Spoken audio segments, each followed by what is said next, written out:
Baik, assalamualaikum warahmatullahi wabarakatuh. Terima kasih, kita ketemu lagi di pembahasan selanjutnya. Kemarin kita sudah membahas beban pokok produksi dan laba rugi di perusahaan manufaktur. Sekarang kita membahas bagaimana membuat jurnalnya. Nah, jurnal-jurnal yang dibuat sebenarnya sama dengan jurnal-jurnal seperti biasa, seperti di perusahaan dagang, seperti di perusahaan jasa ya. Yang membedakan hanya kalau di perusahaan manufaktur itu ada pencatatan terkait dengan penggunaan bahan. Persediaan itu ada 3. Nih, ada bahan baku, ada bahan dalam proses. Coba saya lihat slide-nya ya. Nah, persediaan itu ada 3, persediaan bahan baku, persediaan barang dalam proses, dan persediaan barang jadi. Nah, sehingga kita membuat jurnalnya ada 4. Yang pertama, penggunaan bahan baku, jurnal penggunaan bahan baku. Jadi bahan baku, jurnal ini untuk mencatat bahan yang diambil dari gudang bahan, dipindahkan ke produksi untuk diproses menjadi barang jadi. Diproses, gitu ya, diproses. Jadi jurnalnya adalah persediaan barang dalam proses pada persediaan bahan baku. Jurnalnya seperti itu.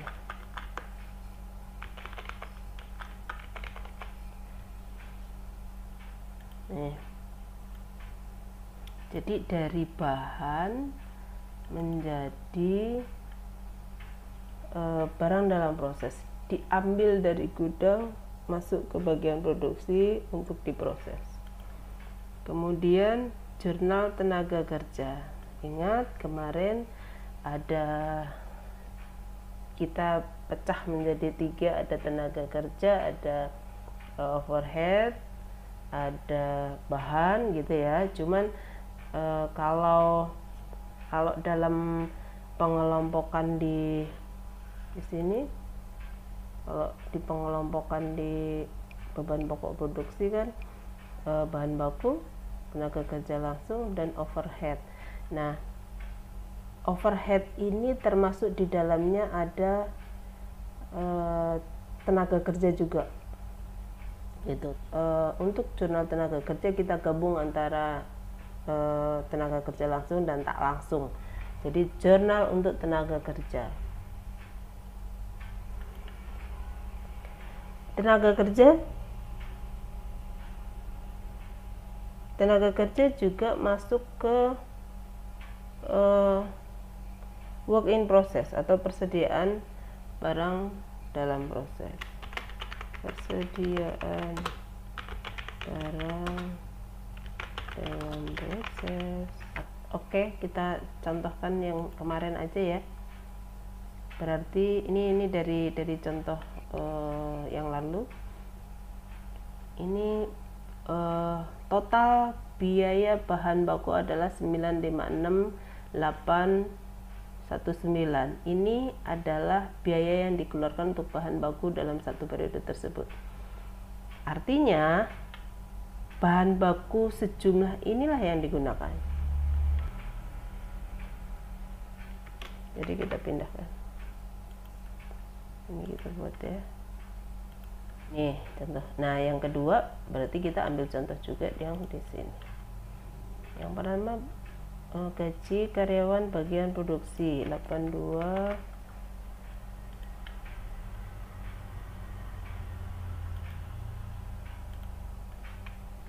Oke, terus ini masih ada ya. Ini gaji. Saya insert dulu.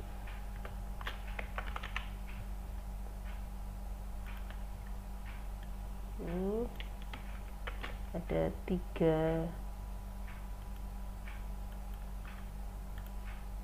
Oke.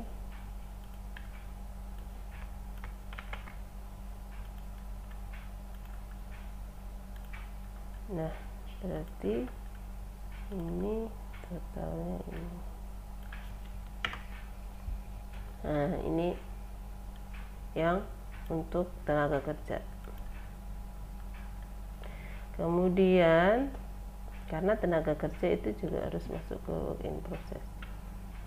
Selanjutnya biaya overhead. Biaya overhead yang di sini berarti di luar gaji yang masuk ke overhead ya, karena ini udah di jurnal. Jadi ini sudah, tinggal ini.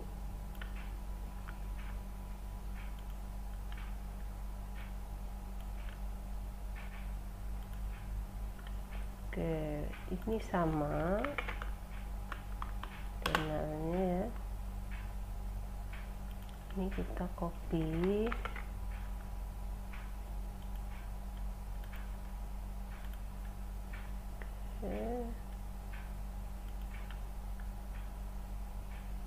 Oke, bisa apa-apa.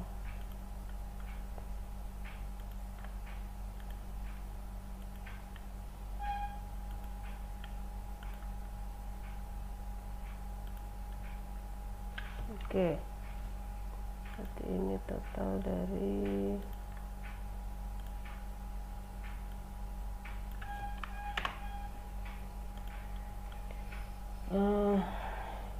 gini, gitu aja tuh jurnalnya. Oke ya, cuman dipindahin dari laporan itu. Kemudian jurnal yang keempat adalah jurnal untuk barang yang telah selesai diproduksi. Dari produksi pindah jadi barang jadi. Kalau dari sini ini nggak kelihatan, ini hanya beban pokok produksi aja yang dikeluarkan. Ini belum tentu jadi semua, karena kenapa? Setiap bahan, jadi dari bahan baku ke barang dalam proses ke barang jadi itu tidak bisa 100%.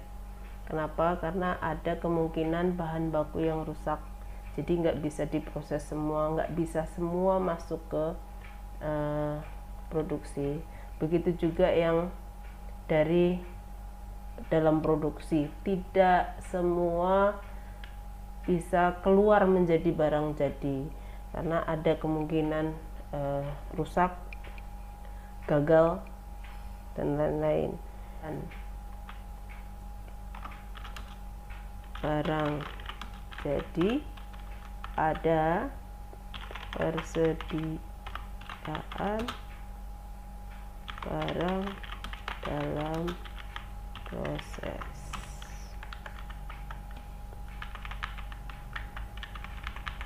Gitu.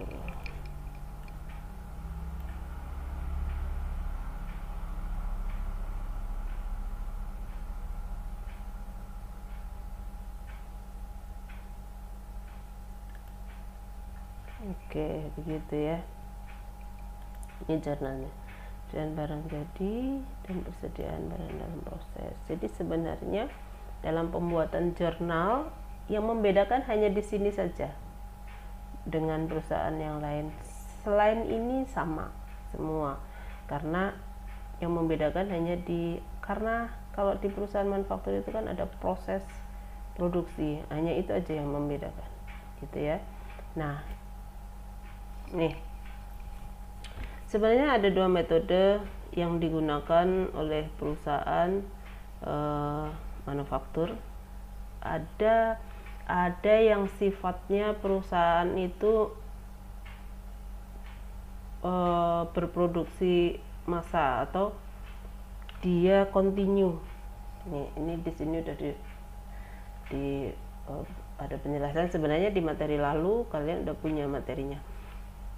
Jenis perusahaan yang lain, ada perusahaan yang hanya menerima pesanan, gitu ya. Jadi ada perusahaan yang sifatnya dia punya stok, dia membuat stok barang. Artinya kalau dia membuat stok barang ini berarti dia punya brand, biasanya punya merek sendiri gitu. Cirinya apa? Proses pengolahan pengolahan produksinya terus menerus, continue. Jadi mau ada order mau enggak tetap bikin stok, karena dia punya brand sendiri mereka. Jadi terus menerus itu beda dengan perusahaan yang atas dasar pesanan. Dia kalau nggak ada pesanan dia nggak akan produksi itu, jadi hanya berdasarkan pesanan aja. Kemudian ciri yang berikutnya adalah produk yang dihasilkan ini produknya standar. Jadi perusahaan sudah mempunyai standar kualitas sendiri gitu. Kalau di perusahaan yang berdasarkan pesanan berarti kualitas, spesifikasi, bahkan mungkin bisa mereknya juga mereka tergantung pesanan. Saya tolong dibikinin seperti ini dong gitu. Jadi berdasarkan pesanan. Kemudian produk ditujukan untuk mengisi persediaan, jadi bikin stok kalau perusahaan yang continue yang punya merek begini.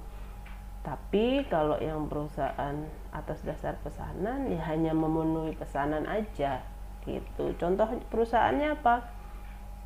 Pabrik kertas, semen, tekstil gitu ya, yang mereka mempunyai brand sendiri.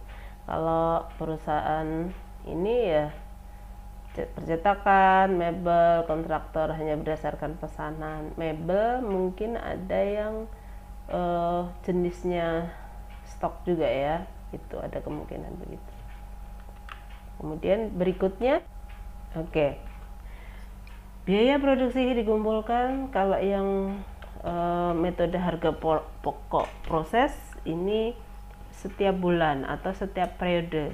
Jadi setiap periode ditentukan harga pokok produksinya berapa atau beban pokok produksinya berapa. Tapi kalau metode yang pesanan itu per pesanan menghitungnya gitu. Jadi setiap pesanan kemudian dihitung beban pokoknya berapa, kita mau kasih harga jual berapa gitu, biaya produksi dan seterusnya. Itu karena mereka hanya berdasarkan pesanan. Kemudian harga pokok per satuan produk dihitung pada akhir periode atau pada akhir bulan. Kalau yang harga pokok pesanan diambil apabila pesanan telah selesai diproduksi gitu ya, baru ditentuin harga persatuannya. Kemudian terakhir rumus untuk menghitung harga pokok satuan, jumlah biaya produksi yang telah dikeluarkan selama satu periode tertentu dibagi dengan jumlah satuan produk yang dihasilkan. Jadi per periode untuk mengetahui harga satuannya berapa gitu per periode. Kalau yang di metode harga pokok pesanan berarti per pesanan dibagi sama ya kayak gitu. Nah, metode harga pokok proses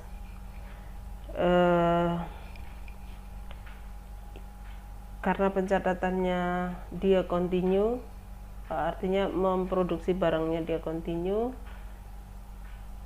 membuat jurnalnya normal seperti kita membuat jurnal yang lain, karena pencatatannya juga continue seperti di perusahaan dagang, jadi nggak ada masalah. Penutupannya pun sama gitu ya, jurnal penutupannya pun sama, cuman agak berbeda dengan yang metode harga pokok pesanan. Di sini saya kasih contoh untuk penutupan untuk harga pokok pesanan.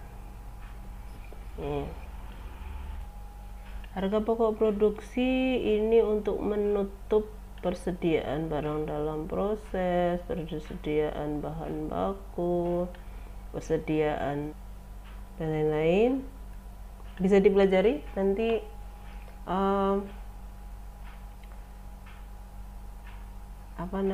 Ini slide sudah saya berikan sebelumnya ya, jadi harusnya sudah dipelajari.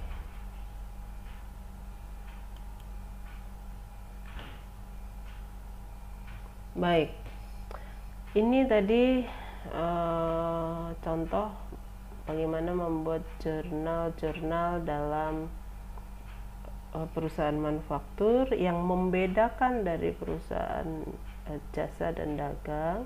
Bedanya hanya di sini saja, seperti yang tadi saya jelaskan. Kemudian jika perusahaan manufaktur itu sifatnya perusahaan atau pencatatannya menggunakan metode harga pokok pesanan, itu agak berbeda. Saya rasa cukup jelas ya. Kalau gitu cukup sekian. Terima kasih. Wassalamualaikum warahmatullahi wabarakatuh.